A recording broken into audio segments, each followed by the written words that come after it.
Salut copain, ça joue bien.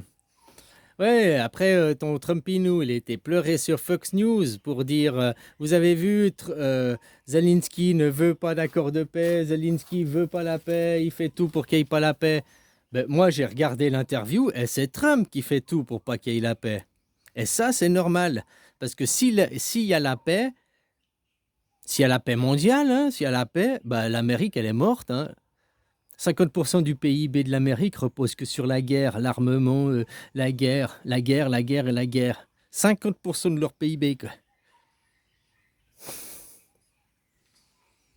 Sans guerre, l'Amérique est morte. Et c'est pour ça que ça fait 80 ans qu'ils ne font que déplacer le cirque, quoi.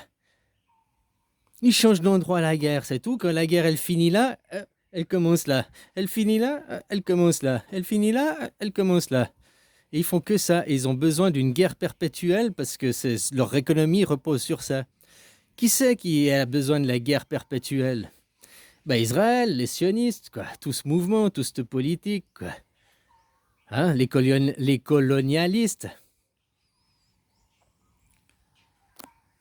Il accuse Zelensky de ne pas vouloir la paix, mais c'est Trump qui s'est énervé. C'est Trump qui a perdu la face. Celui qui s'énerve, c'est celui qui perd la face, hein. Celui qui gueule le plus fort, c'est celui qui a tort, généralement.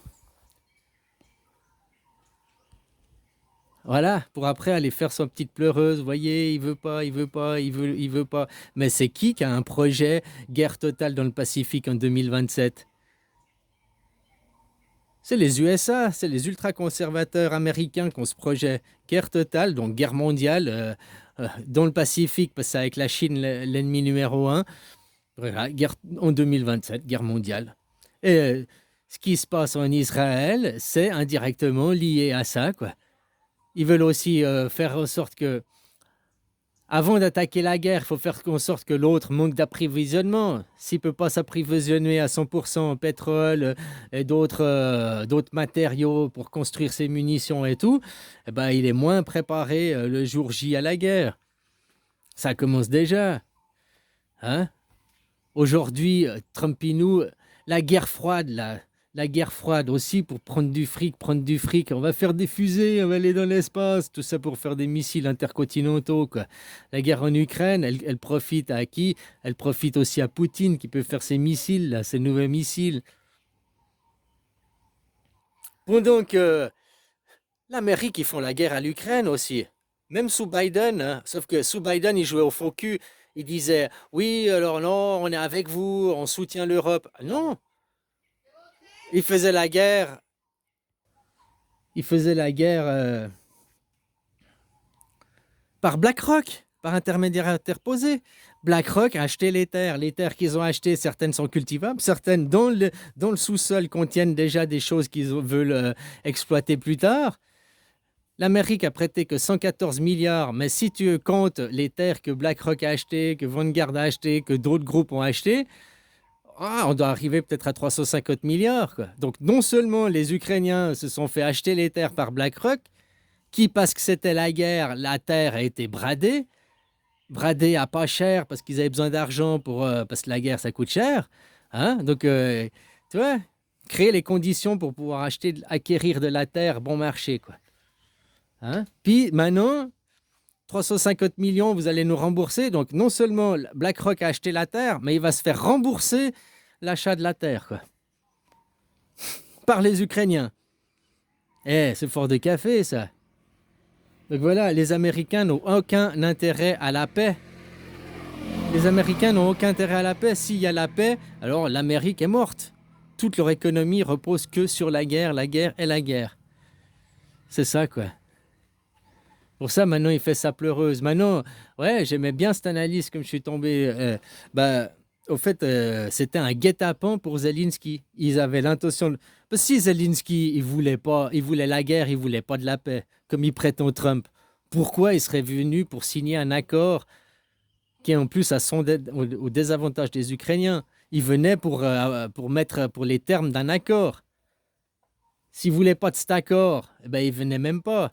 Donc c'était le guet-apens. Il est arrivé, puis hop, tu dois t'excuser. Déjà, la première chose, c'est t'as vu comment t'es habillé, tu pourrais mettre un costume, quoi. Si j'ai envie de venir avec un short et des schlaps, j'ai un short et un schlap, fils de pute, quoi. Je viens comme je veux, quoi. J'ai pas à m'habiller, hein? Voilà, quoi. Puis toi, tu peux pas enlever ton costume de pingouin, espèce de babouin, quoi. Ah non, c'est un Trumpinous, mais je respecte les éléphants, quoi. Tu vas me dire, je respecte pas les babouins. Ouais, bon, on s'entend, quoi.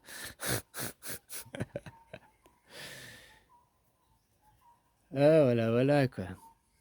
Oh, le jour où je rencontre Trump, moi, je fous mon short, un short rose avec des motifs, là, hein, comme si je suis à la piscine, quoi. Oh, ouais, j'arrive avec mon gros bédo, mes lunettes, puis je lui tends le bédo, quoi. Je lui dis, tu fumes pas? Bon, ben, je repars, je discute pas avec les cons, moi. Ouais, je lui mets une patate comme ça, parce que pour moi, il est personne. Trump n'est personne pour moi. C'est juste un comédien qui brasse du vent, quoi. Il a aucun pouvoir et aucune influence. Seulement les gens, vous avez la croyance qu'il a le pouvoir et qu'il a l'influence. Non. Comment les Américains, ils ont soutenu 3 ans la guerre en Ukraine, puis maintenant, en un mois et demi, ils soutiennent plus la guerre en Ukraine. Non, c'est juste qu'ils arrêtent d'être faux cul, quoi. Ils arrêtent de dire oui, on vous soutient, puis derrière, BlackRock, BlackRock, BlackRock. Ils faisaient la guerre aussi, hein. L'Ukraine est prise en étau par BlackRock d'un côté, la Russie de l'autre, donc les Américains, hein, puis ils jouaient au faux cul, les Américains. Alors tout ce qu'ils voulaient depuis le début, c'était leur prendre des ressources, des terres rares. Par contre, dans le plan à Macron, dans l'idée à Macron, ils veulent pas les terres rares, ils veulent pas prendre parce que oui, ils se sont fait agresser l'Ukraine, oui, ils se sont fait agresser, mais ils retenaient en otage aussi les russophones. Enfin non, c'est pas vrai. Ils ne retenaient pas en otage les russophones. Les russophones avaient tout le loisir de partir et rejoindre la Russie. Ils retenaient en otage les terres, le terrain. Les gens partaient, mais la terre, elle reste ici. Je comprends aussi le point de vue. Et l'autre, il est venu agresser pour prendre la terre, pas les gens, quoi. Il les avait déjà. Voilà, là-bas, il faudra des solutions aussi, hein, plusieurs États, plusieurs ethnies. Ah, de toute façon, voilà, mondialisation, ça va être comme ça, quoi. Le modèle suisse.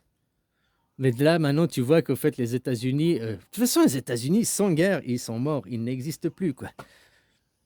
C'est leur leitmotiv, c'est leur économie, c'est leur cheval de bataille, quoi. Puis quand je dis derrière les États-Unis, bah, tu remontes au sionisme, hein, tu remontes à Judas, le traître, la guerre, la guerre, la guerre, pour imposer le monothéisme, la pensée unique. Vous parlerez qu'une seule langue, l'anglais partout, hein.